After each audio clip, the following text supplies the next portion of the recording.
Yesterday we were talking about the Heartbleed bug and how that impacted online sites, including the CRA that blocked some of the access. So, Richard, let's start at the point of the bug itself. What is it, how does it work, and why has it become so concerning? So Heartbleed is a fancy name for a bug that impacts a technology called SSL. And what SSL is, it's an underlying technology that helps keep you safe on the internet. When you talk on your computer to a bank or Facebook or Google or whatever, we often tell people to make sure you look for that padlock in your address bar, and that the address starts with HTTPS, and the S stands for secure. And what that means is the communication between your computer and the server is encrypted.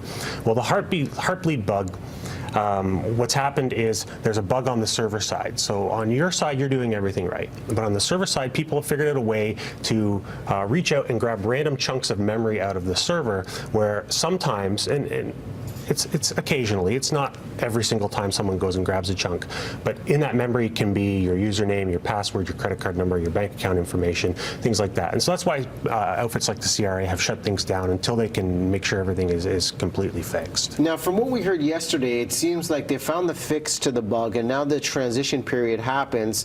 I even heard the Canadian Banking Association come out and say, hey, our customers, they can bank with confidence. What were the most popular sites that were impacted by this? Because this is nothing new about a bug being introduced and then having to find the fix. Well, the problem in this is OpenSSL is very pervasive across the web, and that so many websites use it. You know, we calculate it's about 2/3 of all the secure websites on the internet are using this technology. Well, on Monday the bug was publicly disclosed. Companies started to fix it right away. Some companies, depending on how they fix things, are a little slower than others to deploy these patches to get things up and running. Some companies have to fully test things to make sure they don't break other services that they're operating, and that's why CRA is taking their time. They're making sure that no other services that they provide to Canadians are impacted. So outfits like Google fixed it right away. Facebook says they weren't impacted. Most of Microsoft's services weren't impacted because they didn't use that technology. The banks are usually really quick to get that stuff up and running. So there are still some sites out there that aren't fixed. So what I would say to people is don't panic. Things like banks are usually really quick to get things up and running. But if you're concerned, if you're worried, just practice safe security habits. Log in, check for anything out of the ordinary. When CRA gets things back up and running, log into CRA's site, make sure all your personal information is the same, nothing's changed, your direct deposit information hasn't been changed, your address is the same. Go over your tax return if you've already submitted it to the CRA, make sure nothing's changed there.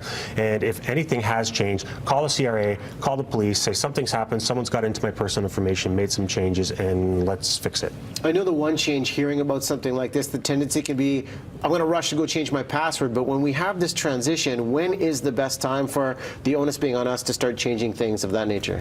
So there's a couple things when it comes to passwords. Is if you're sure the site has fixed itself, go and check and see if the site's made a statement about Heartbleed and if they've deployed a patch to fix things. If they've fixed it, go ahead, change your password. You're no longer in danger of someone being able to scrape the memory off the server and sniff your password and username. If the site hasn't come out and said that they fixed it, there are sites out there that you can check and see if the site's deployed the patch. If they haven't, hang tight.